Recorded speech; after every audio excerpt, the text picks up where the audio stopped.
সন্তুষ্টি হচ্ছে আল্লাহ সুবহানাহু ওয়া তাআলা আমার জন্য যে সিদ্ধান্ত নিয়েছেন এই সিদ্ধান্তের উপর আমি খুশি, এই সিদ্ধান্তের উপর আমি খুশি। একদা এক মহিলা রাসূল সাল্লাল্লাহু আলাইহি ওয়াসাল্লামের কাছে আসলেন, তিনি মৃগী রোগে আক্রান্ত। আল্লাহর নবীকে তিনি বললেন, আল্লাহর নবী, আপনি আমার জন্য দোয়া করে দেন যেন আল্লাহ সুবহানাহু ওয়া তাআলা আমার মৃগী রোগ ভালো করে দেয়। রাসূল সাল্লাল্লাহু আলাইহি ওয়াসাল্লাম তাকে বলেন, ইন শি'তি সাবারতি ফালাকিল জান্নাহ, তুমি যদি চাও তাহলে তোমার যে মৃগী রোগ হয়েছে এই রোগের উপর সন্তুষ্ট থাকো আর আল্লাহ তোমার জন্য জান্নাত দিবে। আর যদি চাও আমি তোমার মৃগী রোগ ভালো হওয়ার জন্য আল্লাহর কাছে দোয়া করে দিতে পারি। রাসূল সাল্লাল্লাহু আলাইহি ওয়াসাল্লাম একটা রোগের উপর চিকিৎসা না নিয়ে সন্তুষ্ট থাকতে বলতেছেন জান্নাতের বিনিময়ে। তখন ওই মহিলা মানুষ বলছে, ঠিক আছে, আমাকে আল্লাহ যে অসুখ দিয়েছে এই অসুখের উপর আমি সন্তুষ্ট থাকতে চাই, তবে আপনি এতটুকু দোয়া করেন যেন আমার কাপড় চোপড় খুলে না যায়। মৃগী রোগে আক্রান্ত হলে, ব্রেন ঠিক না থাকলে কাপড় চোপড় খুলে যায়, কাপড় চোপড় যেন আমি খুলে না ফেলি, সেই দোয়াটুকু আপনি করে দিয়েন। আর আল্লাহ আমাকে যে অসুস্থতা দিয়েছে এই অসুস্থতার উপর আমি রাজি, সন্তুষ্ট, খুশি। তো রেজার স্তর হচ্ছে সর্বোচ্চ স্তর, যে সর্বোচ্চ স্তরে আল্লাহ মানুষের সাথে যে ফায়সালা করে, আল্লাহ আপনার সাথে যা ঘটতেছে এটা আল্লাহর ফায়সালায় ঘটতেছে, আল্লাহর ইচ্ছায় ঘটতেছে, আল্লাহর অনুমতিতে ঘটতেছে। তো আপনার জীবনে যা ঘটতেছে এই ফায়সালার উপর যখন আপনি সন্তুষ্ট থাকেন, তথা ওই অবস্থাতেও আপনি আলহামদুলিল্লাহ বলতে পারেন। ধৈর্য মানুষ ধরে একটু দুঃখ পাওয়ার পর, একটু কষ্ট পাওয়ার পর, একটু দুশ্চিন্তা করার পর, টেনশন করার পর রেজা যে অবস্থায় আছে ওই অবস্থার উপর আল্লাহ সুবহানাহু ওয়া তাআলার সিদ্ধান্তের উপর খুশি হওয়া, মনে কোনো প্রভাব, কোনো দাগ না কাটা, সর্বোচ্চ স্তরের তাওহীদ ছাড়া এটা সম্ভব নয়। সর্বোচ্চ স্তরের তাওহীদ দিয়ে মানুষ বিনা হিসাবে জান্নাতে যাবে। সেই বিনা হিসাবে যারা জান্নাতে যাবে ওই রকম লেভেলের মানুষের পক্ষে সম্ভব যে আল্লাহ সুবহানাহু ওয়া তাআলা তার সাথে যে সিদ্ধান্ত গ্রহণ করবেন সেই সিদ্ধান্তের উপর সে রাজি খুশি থাকবে।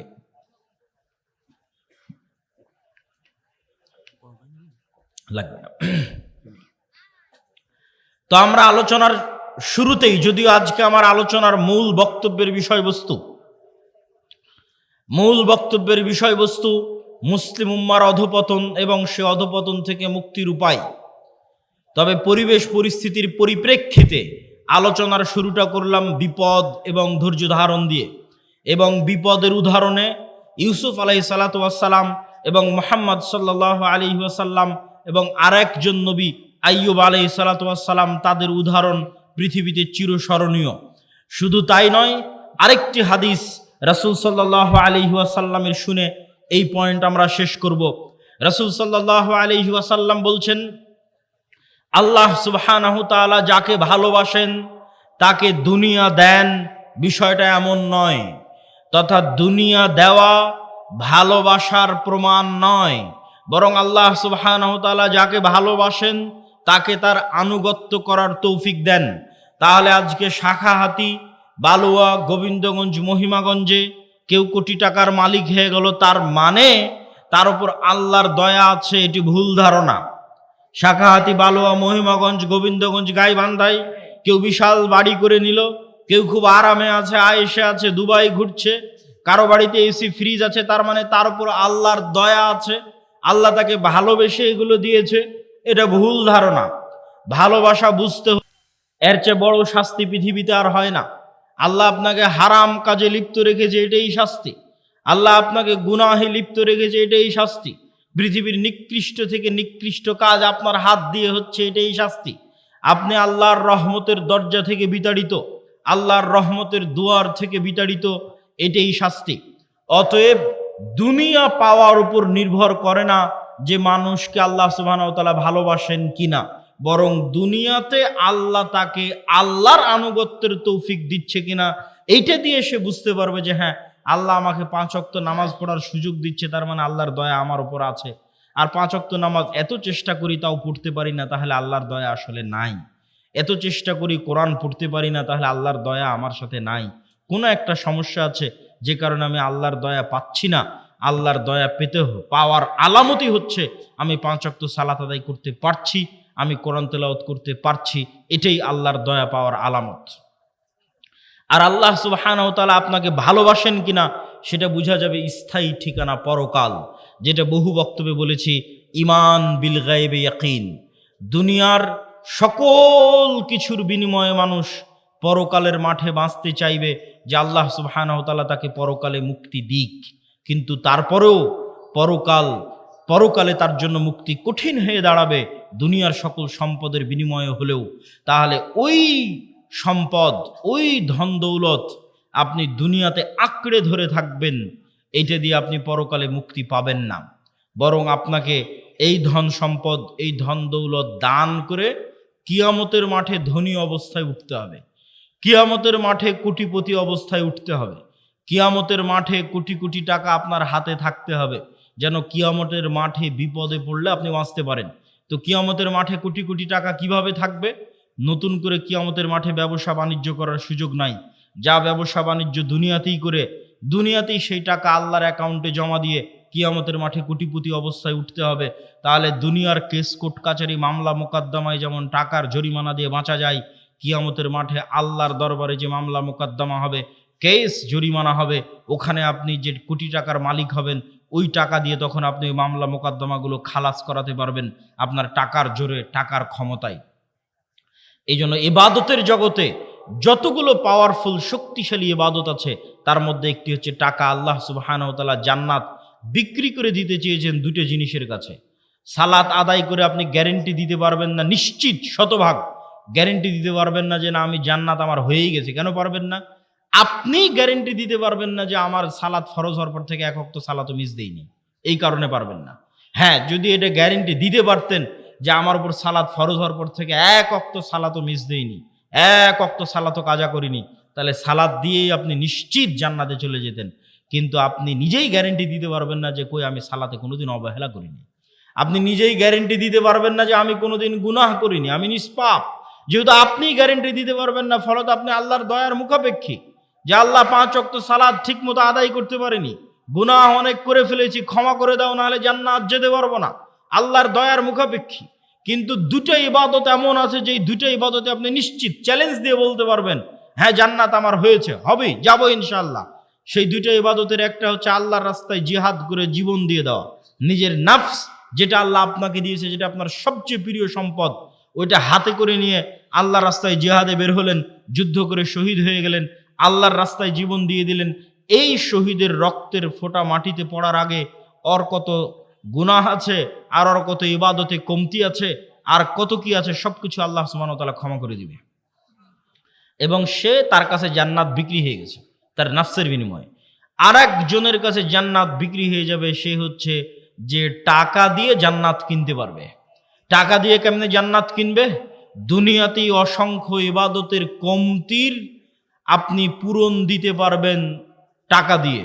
দুনিয়াতে আপনি অসংখ্য গুনাহের কাফফারা দিতে পারবেন টাকা দিয়ে। হজ করতে গেছেন, জামারায় পাথর নিক্ষেপ মিস হয়ে গেছে, কোনো একটা ইবাদতে কমতি চলে এসেছে হজের মধ্যে, আপনাকে মুআল্লিম বলবে টাকা দেন, টাকা দিয়ে খাসি দুম্বা কিনি, আপনার নামে দম দিলে ইবাদতের এই কমতিটা পূরণ হয়ে যাবে। দুনিয়াতেই টাকা দিয়ে ইবাদতের কমতি পূরণ হচ্ছে। রমজান মাস আসতেছে, দিনের বেলায় স্ত্রীর সাথে সাংসারিক জীবনে গেছেন, কবিরা গুনাহ করে ফেলেছেন, আল্লাহ বলছেন গোলাম আজাদ করো, গোলাম আজাদ করতে টাকা লাগবে, গোলাম আজাদ করার টাকা নাই, 60 জন মিসকিনকে খাওয়াও, 60 জন মিসকিনকে খাওয়াতে টাকা লাগবে। তাহলে দুনিয়াতেই টাকা দিয়ে আপনার গুনাহের কাফফারা হয়ে যাচ্ছে, ইবাদতের কমতির ব্যাকআপ হয়ে যাচ্ছে। তাহলে আপনি যত ইবাদতের কমতি আপনার আছে, যত গুনাহ আপনার আছে, আর যত পাওনাদার মানুষ আছে, সবগুলো ব্যাকআপ দেওয়া যাবে কিয়ামতের মাঠে যদি আপনি কোটিপতি হন।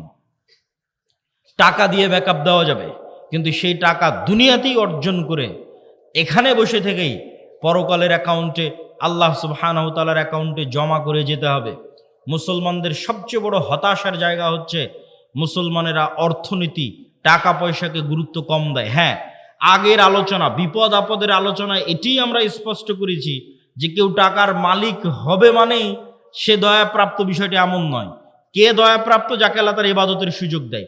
তাহলে দুটোই যদি মিলে যায় তাহলে ওর চেয়ে বড় দয়াপ্রাপ্ত আর কে? এটাই রাসূল সাল্লাল্লাহু আলাইহি ওয়াসাল্লাম বলেছেন যে দুই শ্রেণীর মানুষের সাথে তোমরা ঈর্ষা করতে পারবা, যেই দুই শ্রেণীর এক শ্রেণী হচ্ছে এত ব্যতিক্রম যে সাধারণত এই দুটো একসাথে মিলে না, একত্রিত হয় না। সেটা কি? যাকে আল্লাহ টাকারও মালিক করেছে, কোটি কোটি টাকার মালিক করেছে। খুব ব্যতিক্রম যে কোটি কোটি টাকার মালিক দুবাই গিয়ে মদের বারে, জুয়ার বারে আড্ডা না দিয়ে, নারী মদ জুয়া নিয়ে ফুর্তি না করে ওর কোটি কোটি টাকা আল্লাহর রাস্তায় দান করবে। এই দুইটা মিলে যাওয়া, হবে কোটি কোটি টাকার মালিক, আবার সেই কোটি কোটি টাকা ব্যয় করবে আল্লাহর রাস্তায়। এই তৌফিক পাওয়া, এটা পৃথিবীর সবচেয়ে ব্যতিক্রম মানুষ, যাদেরকে আল্লাহ স্পেশাল ভালোবাসে, দাউদ আর সুলাইমানের মতো, যে কোটি কোটি টাকার মালিক কিন্তু সেই কোটি কোটি টাকা আল্লাহর নাফরমানিতে ব্যয় হয় না, আল্লাহর আনুগত্যে ব্যয় হয়। তাহলে নিশ্চিত জেনে রাখেন ওর উপর আল্লাহর দয়া আছে, ওর উপর আল্লাহর খাস রহমত আছে, বিশেষ রহমত আছে, যে কোটি টাকার মালিক আবার সেই টাকা আল্লাহর রাস্তায় ব্যয় করার তৌফিক পেয়েছে, দাউদ আর সুলাইমান আলাইহিমাস সালাতু ওয়াস সালামের মতো। সম্মানিত উপস্থিতি, টাকা পয়সার গুরুত্ব যেমন দুনিয়াতে আছে, টাকা পয়সার গুরুত্ব তেমন পরকালে আছে। গোলামি থেকে মুক্তির জন্য অর্থনৈতিক মুক্তি ছাড়া অন্য রাস্তা পাওয়া খুব কঠিন। অর্থনৈতিক মুক্তি লাগবেই।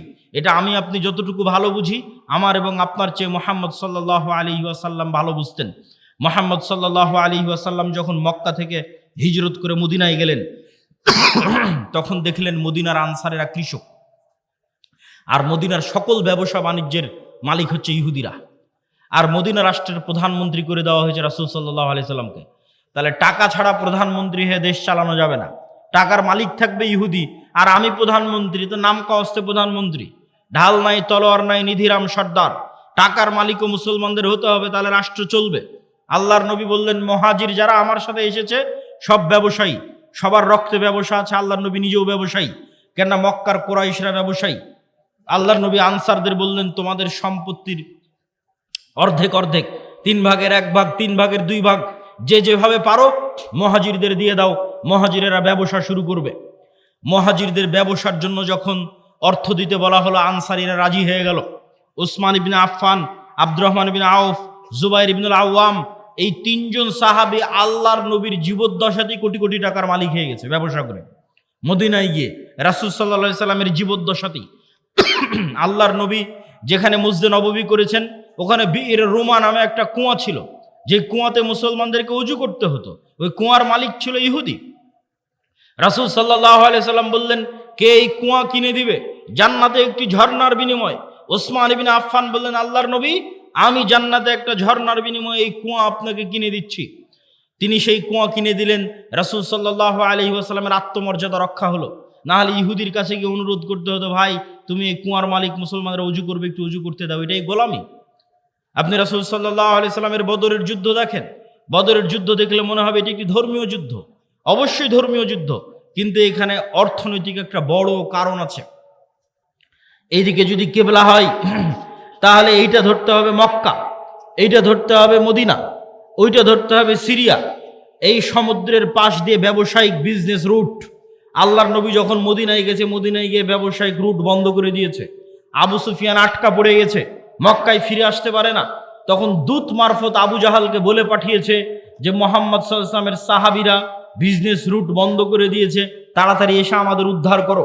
তখন আবু জাহাল মক্কা থেকে 1000 সেনাবাহিনী নিয়ে রওনা দিয়ে বদরে গিয়ে যুদ্ধ করেছে।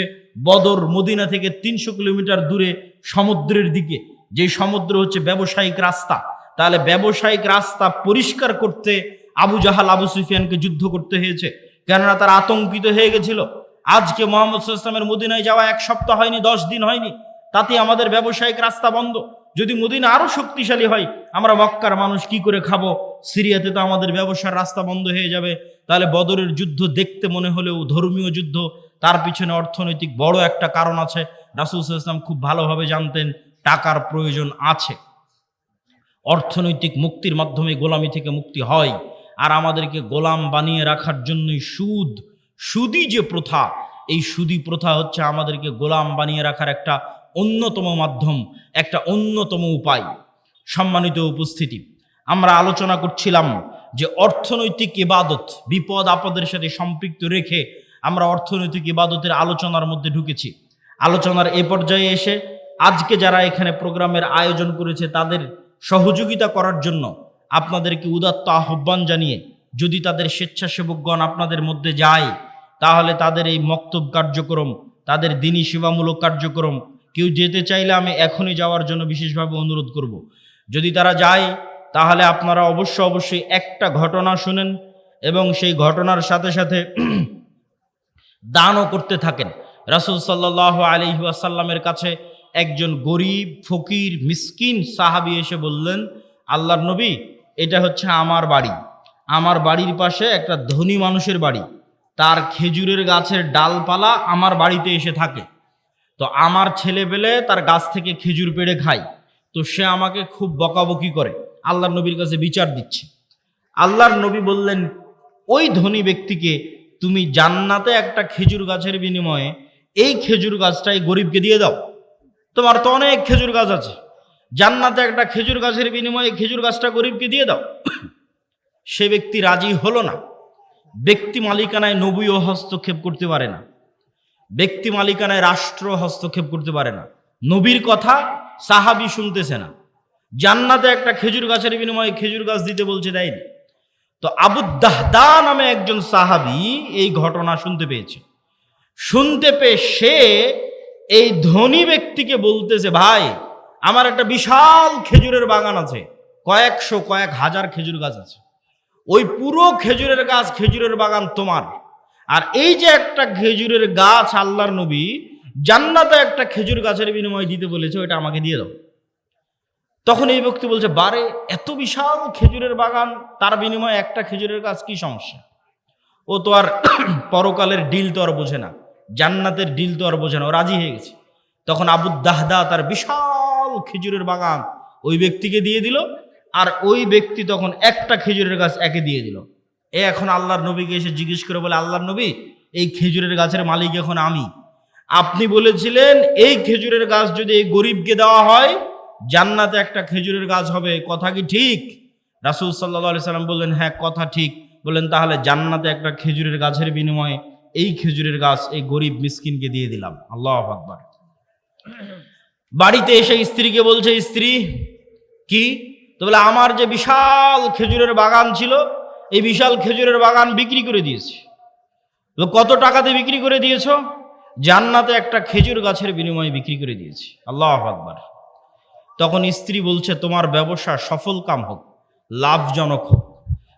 আল্লাহর সাথে ব্যবসা কখনো ক্ষতিগ্রস্ত হয় না, আল্লাহ সুবহানাহু ওয়া তাআলার সাথে ব্যবসা কখনো লস হয় না।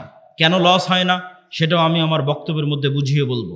সম্মানিত উপস্থিতি, বিপদ দিয়ে বক্তব্য শুরু করেছিলাম কেন?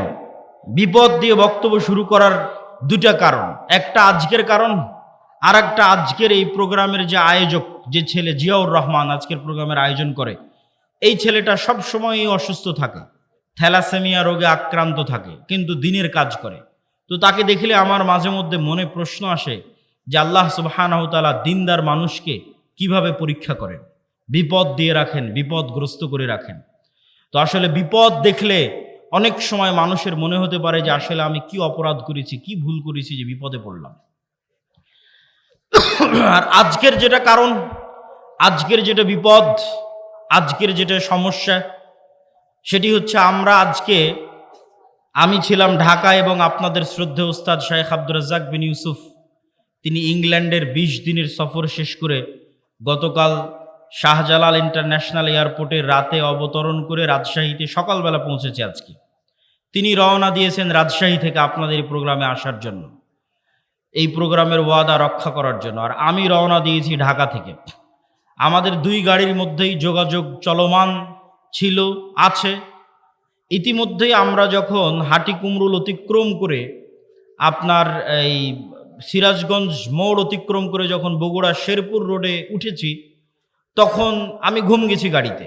তখন আমার ড্রাইভার ডাক দিয়ে বলতেছে, আব্দুল্লাহ ভাই। তো বলে, কি? তো বলে, উস্তাজিদের গাড়ি অ্যাক্সিডেন্ট করেছে, ইন্না লিল্লাহি ওয়া ইন্না ইলাইহি রাজিউন। তাই বললাম, কি ঘটনা, কোথায়? তো মোকামতলা।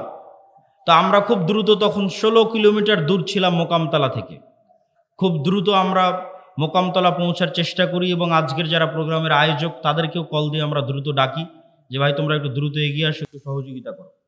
তো ঘটনা হচ্ছে গাড়ি ঠিকঠাকই চলতেছিল, কিন্তু একটা সিএনজি রাস্তা থেকে উঠে দ্রুত, সিএনজি চালকেরই দোষ, দ্রুত রাস্তা থেকে উঠতে গেছে এবং আমাদের গাড়ি 60-70-80 যে কিলোমিটার গতিতেই থাক ওই সিএনজির সাথে ধাক্কা খেয়ে সিএনজির দু একজন ব্যক্তি, হয়তো আল্লাহ সুবহানাহু ওয়া তাআলা ভালো জানে এখন কি অবস্থা তাদের, তারা বগুড়া জিয়া মেডিকেলে অসুস্থ অবস্থায়, আহত অবস্থায় ভর্তি হয়েছে। আর আমাদের শাইখ আব্দুর রাজ্জাক বিন ইউসুফ তিনিও হালকা আহত হয়েছেন, তবে সেরকম গুরুতর নয়। আল্লাহ সুবহানাহু ওয়া তাআলা তাকে হেফাজত করেছে, আলহামদুলিল্লাহ। তবে আমরা তাকে সাথে সাথেই আমার যে গাড়ি ছিল সেই গাড়িতে করে আমরা তাকে ব্যাগ পাঠিয়ে দিই এবং আমি সিএনজিতে করে, আমাদের একটা গাড়ি এখন যেটা অ্যাক্সিডেন্ট অবস্থায় আছে সেটা ট্রাকে করে রাজশাহী নিয়ে যাওয়ার চেষ্টা হচ্ছে। আর আমি মোকামতলা থেকে সিএনজিতে করে আপনাদের এই প্রোগ্রামে অংশগ্রহণ করার জন্য এসেছি। আল্লাহ সুবহানাহু ওয়া তাআলা তৌফিক দিয়েছে, কিন্তু বিপদ কেন আসে, আল্লাহ সুবহানাহু ওয়া তাআলার পক্ষ থেকে কি জন্য আসে আল্লাহ সুবহানাহু ওয়া তাআলা ভালো জানে। কিন্তু বিপদ দিয়ে আলোচনা শুরু করার পিছনের কারণ হচ্ছে আজকের একটা কারণ, এবং আজকের প্রোগ্রামের যে আয়োজক তার জন্য আল্লাহ সুবহানাহু ওয়া তাআলার কাছে দোয়া করি যে আজকের প্রোগ্রামের যে আয়োজক, এই ছেলেটা অসুস্থ থাকে সবসময়, ঢাকা মেডিকেলে গিয়ে ভর্তি হয়, তার টাকা পয়সারও সমস্যা থাকে, আল্লাহ সুবহানাহু ওয়া তাআলা তাকেও সুস্থতা দান করুক। আমাদের উস্তাদ শাইখ আব্দুর রাজ্জাক বিন ইউসুফ তাকেও সুস্থতা দান করুক, আল্লাহুম্মা আমিন। জিয়াউর রহমানের সাথে দেখা হতে আমি বললাম যে তোমার প্রোগ্রামের ভাগ্য তাকদীরে আল্লাহ সুবহানাহু ওয়া তাআলা কি লিখে রেখেছে যে এবারও এত চেষ্টা করার পরও তোমার প্রোগ্রামের সেই ভাগ্যের উন্নয়ন লক্ষ্য করা গেল না। আল্লাহ সুবহানাহু ওয়া তাআলা হয়তো চাইনি, এর মধ্যেই হয়তো আল্লাহ সুবহানাহু ওয়া তাআলা কোনো কল্যাণ লিখে রেখেছেন, আল্লাহ সুবহানাহু ওয়া তাআলা ভালো জানে। আজকে আমার বক্তব্যের বিষয়বস্তু অধপতন অবস্থা থেকে মুসলিম উম্মার মুক্তি কিভাবে সম্ভব, তার একটা পয়েন্ট ইতিমধ্যে আমরা আলোচনা করে ফেলেছি, অর্থনৈতিক মুক্তি। অতএব কোনো যুবক বলতে পারবে না যে আমি ঘরে বসে থাকব। মুসলমানদের ব্যবসায়ী হচ্ছে, মুসলমানদের রক্ত মাংসে তাদের বৈশিষ্ট্য হচ্ছে ব্যবসায়ী হওয়া।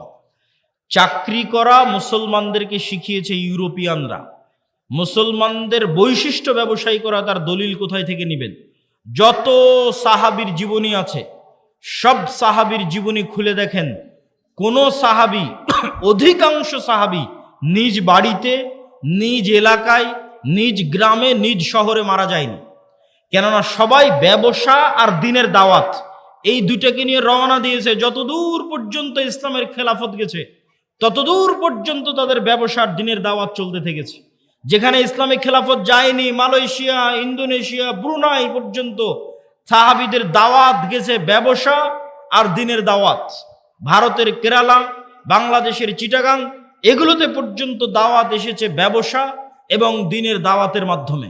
কিন্তু ইউরোপীয় উপনিবেশ মুসলমানদের শিখিয়েছে তোমাদের চাকরি করতে হবে। চাকরি শব্দের অর্থ হচ্ছে চাকর থেকে চাকুরি, গোলাম থেকে গোলামি, নৌকার থেকে নৌকরি, চাকর থেকে চাকুরি। চাকুরির মধ্যে একটু হলেও গোলামের আলামত এবং স্বভাব আছে। আল্লামা ইকবাল বলেছেন, জিন্দা কওমোं का यही है আলামত कि बदलती रहती है सुबह शाम उनके। বলছে জীবিত কওমকে, কোন জাতিকে দেখলে বুঝবা যে এই গ্রামের মানুষ এখনো বেঁচে আছে, এই মুসলিম উম্মাহ এখনো বেঁচে আছে, বাংলাদেশের মানুষেরা এখনো বেঁচে আছে, যদি দেখো তাদের প্রতিদিনের সকাল সন্ধ্যা পরিবর্তন হচ্ছে। তাদের প্রতিদিনের সকাল সন্ধ্যা যদি পরিবর্তন হচ্ছে দেখো, তাহলে বুঝবা বেঁচে আছে। আর যদি দেখো প্রত্যেক দিন একই রকম, সকালে উঠে অফিস, অফিস থেকে বের হয়ে বাসা, সকালে উঠে অফিস, অফিস থেকে বের হয়ে বাসা, সকালে উঠে কারখানা, কারখানা থেকে বের হয়ে বাসা, যদি সেম রুটিন থাকে তাহলে বুঝবে এই জাতি মারা গেছে। কেন? মরু যাযাবর বিদুইন যারা মুসলমান হয়েছিল তাদের কোনো দিন সকাল সন্ধ্যা একরকম থাকতো না। ওরা আজকে এখানে 5 দিন, এখান থেকে উঠে পরের দিন রংপুর, রংপুর থেকে উঠে পরের দিন রাজশাহী, রাজশাহী থেকে উঠে পরের দিন ঢাকা। প্রতিদিন এদের সকাল সন্ধ্যা পরিবর্তন হয়। আর যারা ব্যবসায়ী এদের কোনোদিন সকাল সন্ধ্যা এক থাকে না।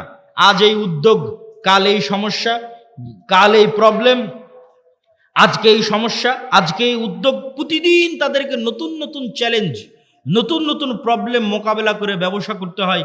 তাহলে বুঝতে হবে এরা জীবিত আছে। ব্যবসায়ী হতেই হবে, ব্যবসায়ী হওয়ার চেষ্টা যুবক সমাজকে করতেই হবে। কেন? তার একটা দলিল দিই। আইয়ুব আলাইহিস সালাতু ওয়াস সালাম একদা গোসল করছিলেন, তখন আসমান থেকে স্বর্ণের বৃষ্টি হচ্ছে। আইয়ুব আলাইহিস সালাতু ওয়াস সালাম গোসল বাদ দিয়ে ওই স্বর্ণের বৃষ্টি স্বর্ণ কুড়াতে গেলেন। যখন স্বর্ণ কুড়াতে গেলেন তখন আল্লাহ সুবহানাহু ওয়া তাআলা আইয়ুব আলাইহিস সালাতু ওয়াস সালামকে বলছে, তোমাকে তো আমি গরিব করে দিইনি, তাহলে তুমি কেন স্বর্ণ কুড়াতে গেলে? এখনো তোমার লোভ গেল না? ধন সম্পদের উপর থেকে এখনো তোমার লোভ যায়নি, থেকে গেছে? তখন আইয়ুব আলাইহিস সালাতু ওয়াস সালাম উত্তরে বলছে, আল্লাহ, ধন সম্পদের উপর লোভ থেকে নয়, স্বর্ণের উপর লোভ থেকে নয়, এই যে স্বর্ণ আকাশ থেকে অবতীর্ণ হচ্ছে এটা আপনার দয়া অবতীর্ণ হচ্ছে, এটা আপনার রহমত অবতীর্ণ হচ্ছে।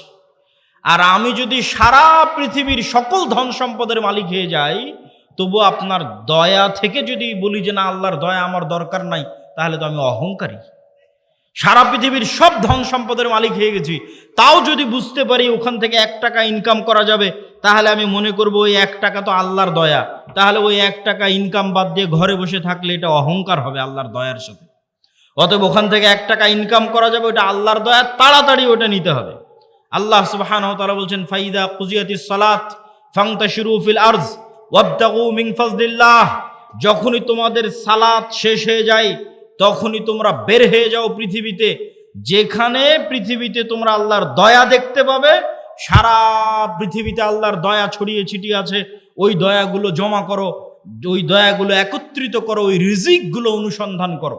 তাহলে কোনো যুবকের পক্ষে সমীচীন হবে না, কোনো মানুষের পক্ষে সমীচীন হবে না যে সে বুঝতে পারবে ওখান থেকে 1 টাকা পাওয়া যাবে আর ওই 1 টাকা ইনকামের চেষ্টা করবে না, এটা অহংকার।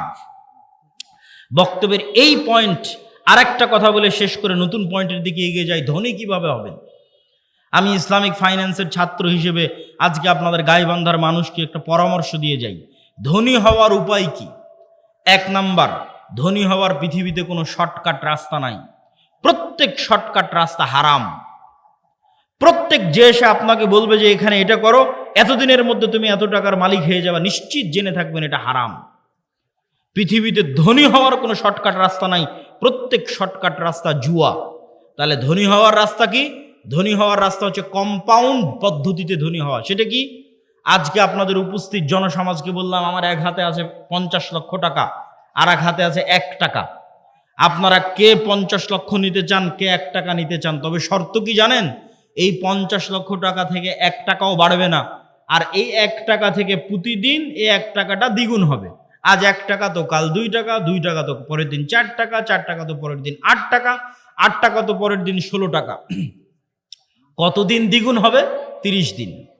তা আপনারা এখানে বসে থেকেও যদি এখন ক্যালকুলেশন করেন, আপনার মনে হবে আরে বাড়তে তো 8 টাকা, 8 টাকা থেকে 16 টাকার কতই বাড়বে, 16 টাকা থেকে 32 টাকা, তার চেয়ে ভালো এই 50 লক্ষ টাকা এটা নিয়ে নিই। আপনি তাহলে ধনী হতে পারবেন না। আপনি এখনো ব্যবসা বুঝেন না, আপনি এখনো জুয়ার মধ্যে আছেন। মনে করতেছেন ব্যবসা মানে মনে হয় জুয়া, যে একটা গেম খেলে নিলাম একবারে ধনী হয়ে গেলাম। এখান থেকে উঠে গিয়ে হিসাব করবেন যে এই 1 টাকা দ্বিগুণ হতে হতে 30তম দিনে কত হবে? 1 কোটি টাকার বেশি হবে। ক্যালকুলেটরে অথবা মোবাইলে বক্তব্যের শেষে হিসাব করবেন যে 1 টাকা থেকে 2 টাকা, 2 টাকা থেকে 4 টাকা, 4 টাকা 8 টাকা, 8 টাকা থেকে 16 টাকা, দ্বিগুণ হতে হতে 30তম দিনে কত হয়? 30তম দিনে 1 কোটি টাকার বেশি হয়ে যাবে। তাহলে ধীর স্থিরভাবে টাকা বাড়তে থাকবে। এটা হলো ধনী হওয়ার রাস্তা। ধনী হওয়ার 2 নম্বর রাস্তা, ধরেন আপনাকে 50 লক্ষ টাকা দিয়ে দিলাম, যে যাও তোমাকে 50 লক্ষ টাকা দিয়ে দিচ্ছি। এখন তুমি ধনী হবা কিনা এটা নির্ভর করছে তোমার মেন্টালিটির উপর, মানসিকতার উপর। কে ধনী হবে 50 লক্ষ টাকা নিয়ে, কে ধনী হবে না বুঝেন। যে 50 লক্ষ টাকা নিয়ে গিয়ে চিন্তা করবে আরে 50 লক্ষ টাকা পেয়েছি, তাহলে 50 লক্ষ টাকা থেকে একটা গাড়ি কিনি, মোটরসাইকেল কিনি, তারপরে একটা গাড়ি কিনি 20 লাখ টাকা দিয়ে, বাড়ি করি 30 লাখ টাকা দিয়ে, আর কি করা যায়? একটা এসি কিনি, একটা ফ্রিজ কিনি, আর কি একটা টিভি কিনি। এই ব্যক্তি এই 50 লক্ষ টাকা প্রত্যেক ওই জায়গাতে খরচ করেছে যেখান থেকে আরো খরচ বাড়বে। মোটরসাইকেল কিনেছে, মোটরসাইকেলের তেলে খরচ আছে। গাড়ি কিনেছে, এই যে গাড়ি আজকে আমাদের অ্যাক্সিডেন্ট হলো, গাড়িতে খরচ বাড়বে। গাড়ির গাড়ির টায়ার নষ্ট হবে, চাকা নষ্ট হবে, ওটা নতুন করে কিনতে হবে। প্রতিদিন মোবাইল লাগবে, মোবাইল দিতে হবে। ও যে এসি ফ্রিজ কিনেছে, ওখানে কারেন্ট বিল আসবে, বিদ্যুৎ বিল আসবে। মোবাইল কিনেছে, ইন্টারনেট কিনেছে, ওয়াইফাই কিনেছে, ইন্টারনেটের বিল আসবে। তাহলে এই টাকা প্রত্যেক ওই জায়গাতে ব্যবহার করলো যেখান থেকে আরো খরচ বাড়লো। এই জীবনে কোনোদিন ধনী হতে পারবে না। এর ধনী হওয়ার রাস্তা ফুল স্টপ হয়ে গেছে। এই যদি প্রবাস থেকে কোটি টাকা ইনকাম করে নিয়ে আসে তাও ধনী হবে না, গার্মেন্টসে কাজ করে ইনকাম করে তাও ধনী হবে না, আপনারা যদি মাঠে জমিতে কাজ করে টাকা জমা করেন তাও ধনী হবেন না। শেষ ধনী হওয়ার রাস্তা। ধনী কে হবে? 1 টাকা ইনকাম করেছে, 10 টাকা ইনকাম করেছে, ইনকাম করার পর যে চিন্তা করতে পারবে যে আমার গায়ের জামাটা ছিঁড়া আছে, ছিঁড়াই থাক, আমার পায়ের স্যান্ডেলটা ছিঁড়া আছে, ছিঁড়াই থাক, আমার বাড়ি মাটির আছে, মাটিরই থাক, আগে 10 টাকা এমন জায়গায় ব্যয় করি যেখান থেকে আর 1 টাকা ইনকাম হবে, যেখান থেকে আর 1 টাকা ইনকাম বের হয়ে আসবে, ওই জায়গাতে আগে ব্যয় করি এই 10 টাকা। এই ব্যক্তি ধনী হয়ে যাবে। সময় লাগবে, 30 বছর সময় লাগবে, কিন্তু এই যে কম্পাউন্ড ওয়েতে আস্তে আস্তে বাড়তে বাড়তে শেষের দিকে গিয়ে কোটিপতি হয়ে যাবে দ্রুত। শেষে গিয়ে দ্রুত কোটিপতি হবে, শুরুতে অত দ্রুত হবে না, কিন্তু ওর পদ্ধতি ঠিক আছে। আর 10 টাকা ইনকাম করে বলবেন আজকে নতুন জামা লাগবে, 10 টাকা ইনকাম করে বলবে আজকে নতুন স্যান্ডেল লাগবে, আজকে এসি ফ্রিজ লাগবে, জীবনে ধনী হবে না। যে টাকা এমন জায়গায় ব্যয় করতে পারে যেখান থেকে আবার টাকা ইনকাম হওয়ার রাস্তা তৈরি হবে, এ ধনী হয়ে যাবে, আজকে যতই গরিব থাকুক। তাহলে মুসলমানদের ধনী হওয়া ছাড়া, অর্থনৈতিক মুক্তি ছাড়া গোলামি থেকে মুক্তির রাস্তা নাই। আজকের পুরো পৃথিবী টিকেই আছে ডলারের গোলামির উপর। ভেনেজুয়েলার প্রেসিডেন্টকে হাত পা বেঁধে তুলে নিয়ে যাওয়ার কারণ কি? টাকা, তেল। আজকে মুসলমানেরা মুক্তি পাচ্ছে না কেন? ডলার ভিত্তিক অর্থনীতির গোলাম। সব IMF, ওয়ার্ল্ড ব্যাংকের কাছ থেকে লোন নিয়ে রেখেছি। সারা পৃথিবীর সকল অর্থনীতির কন্ট্রোল ইহুদিদের হাতে। তাহলে মুসলমান বলবে আমি ঘুমাবো, বসে থাকবো, ফ্রি ফায়ার পাবজি খেলবো, ব্যবসা করবে না, টাকা পয়সা ইনকাম করবে না, মুক্তি হবে? এটা অসম্ভব। ব্যবসা করতে হবে, টাকা পয়সা ইনকাম করতে হবে। আল্লাহ সুবহানাহু ওয়া তাআলা কবুল করুক, আল্লাহুম্মা আমিন। গোলামি থেকে মুক্তির জন্য 2 নম্বর করণীয় ঈমান বিল গায়বে ইয়াকিন এবং সর্বোচ্চ তাওহীদে বিশ্বাস। আল্লামা ইকবাল লিখেছেন, ये दौर अपने बराहिम की तलाश में है। আজকের যুগে মুসলমানদের মুক্তির একটাই রাস্তা, আজকে মুসলমানদের মধ্যে একজন ইব্রাহিম আলাইহিস সালাম লাগবে। নাই, ইব্রাহিম আলাইহিস সালাম নাই মুসলমানদের মধ্যে। আল্লামা ইকবাল গবেষণা করে দেখেছে, অনুসন্ধান করে দেখেছে, মুসলমানদের মধ্যে সালাত আদায়কারী আছে, রোজাদার আছে, দানবীর আছে, ইব্রাহিম আলাইহিস সালামের মতো সর্বোচ্চ তাওহীদে বিশ্বাসী নাই। আপনারা আহলে হাদিস মানুষ মনে করছেন আমরা তো কবরে যাই না, আমরা তাবিজ কবজ ব্যবহার করি না, আমরা শিরক করি না, তাহলে আমাদেরও কিসের তাওহীদে কমতি আছে? সেটা কোথায়? ইব্রাহিম আলাইহিস সালাতু ওয়াস সালামের তাওহীদ মানে তার হৃদয় শুধু এই কবর আর শিরক থেকে মুক্ত নয়, তার হৃদয় টাকার প্রভাব থেকে মুক্ত, নেশার প্রভাব থেকে মুক্ত, নারীর প্রভাব থেকে মুক্ত, ক্ষমতার প্রভাব থেকে মুক্ত। কোনো একটার প্রলোভন দেখিয়ে তাকে আল্লাহর আনুগত্য থেকে দূরে করা যাবে না। তুমি আহলে হাদিস হলে কি হবে? সালাফি হলে কি হবে? কবরে পূজা না দিলে কি হবে? তুমি তো বিড়িখোর, সিগারেটখোর, বিড়ি সিগারেটের নেশায় আছো, তাহলে তোমার ইলাহকে ওই বিড়ি সিগারেট। ইলাহাহু হাওয়া, যার নফসকে সে নিজের ইলাহ বানিয়ে নিয়েছে। তুমি টাকার জন্য হালাল হারাম বাস বিচার না করেই টাকার জন্য পাগল, তাহলে তোমার ইলাহকে টাকা। তুমি ক্ষমতার জন্য বাস বিচার না করে মানুষ হত্যা করতে পারো, মিছিল মিটিং করতে পারো, মিথ্যা কথা বলতে পারো, তাহলে তোমার ইলাহকে ক্ষমতা। তাহলে যার অন্তরে হয় ক্ষমতার প্রভাব আছে, না হয় নারীর প্রভাব আছে, না হয় টাকার প্রভাব আছে, না হয় জুয়ার প্রভাব আছে, না হয় অন্য কোনো নেশার প্রভাব আছে, এ তাওহীদপন্থী নয়, এই ইব্রাহিম আলাইহিস সালাতু ওয়াস সালামের উত্তরসূরি নয়। যতই শিরকে আকবার না করুক, বড় শিরক না করুক, ইব্রাহিম আলাইহিস সালাম কে? যার হৃদয় শুধু ওটাই চায় যেটা আল্লাহ বলেছে, তার হৃদয় ওটাই ভালোবাসে যেটা আল্লাহ ভালোবাসে, তার হৃদয় ওটাই ঘৃণা করে যেটা আল্লাহ ঘৃণা করে। এটা এত সহজ নয়। আল্লাহ যেটা ঘৃণা করতে বলেছে ওটাকে আপনি শতভাগ ঘৃণা করবেন, আর আল্লাহ যেটা ভালোবাসতে বলেছে ওটাকে আপনি জান প্রাণ দিয়ে ভালোবাসবেন। এই আপনি দেখছেন বাড়িতে এসি আছে, ফ্রিজ আছে, ঘর বাড়ি আছে, ছেলে মেয়ে আছে, কিন্তু ওরা যখন বাড়ির দিকে তাকিয়ে দেখেছে তখন দেখছে আর এখানে তো জাহান্নামের আগুন জ্বলছে। সত্যি দেখতে পাচ্ছে, কাল্পনিক নয়, সত্যি দেখতে পাচ্ছে। আর আমাদের বাড়ি ঘরে তো জাহান্নামের আগুন জ্বলছে, ওরে বাবারে, এখানে ফেরত যাওয়া যাবে না। আর এই আগুনের মধ্যে কি দেখতে পাচ্ছে? জান্নাত। আর এখানে তো ঢুকতে হবে। এর নাম হচ্ছে ঈমান বিল গায়বি ইয়াকিন। এই লেভেলের ঈমান যতক্ষণ পর্যন্ত অন্তত বাংলাদেশের 20% মুসলমানের না হয়েছে, ততক্ষণ আপনি বলবেন যে বাংলাদেশে ইসলাম প্রতিষ্ঠা হয়ে যাবে, ইসলামী খেলাফা কায়েম হয়ে যাবে, সম্ভব নয়। আজকে যদি আপনি আমাকে বাংলাদেশের প্রধানমন্ত্রী করে দেন, আজকে ইরানের কি অবস্থা দেখেন। আমি বাংলাদেশের ক্ষমতায় গিয়ে যদি বলি বাংলাদেশ শতভাগ ইসলামিক আইন বাস্তবায়ন করে দিলাম, কালকে ভারত এবং আমেরিকা মিলে অর্থনৈতিক বয়কট দেবে বাংলাদেশকে, যেমন ইরানকে দিয়ে রেখেছে। তাহলে ইরানের মানুষ মিছিল করতেছে কেন? আপনিও মিছিল করবেন কেন? অর্থনৈতিক বয়কট দেওয়ার পর ডলার আসবে না, গার্মেন্টস বন্ধ হয়ে যাবে। তাহলে গাইবান্ধার মানুষ খাবে কি? গাইবান্ধার মানুষ এখন যেই জীবনযাত্রায় অভ্যস্ত, এই মানের জীবনযাত্রা থাকবে না। বিদ্যুৎ আছে, বিদ্যুৎ থাকবে না, অল্প থাকবে, যাবে আসবে। যে কয়েকজনের বাড়িতে এসি চলছে ওরা এসি চালাতে পারবে না, যে কয়েকজন ফ্রিজ আছে ওরা চালাতে পারবে না। তাহলে জীবনযাত্রার মান কমে যাবে। যখনই জীবনযাত্রার মান কমে যাবে তখন বলে রাখো তোমার ইসলাম,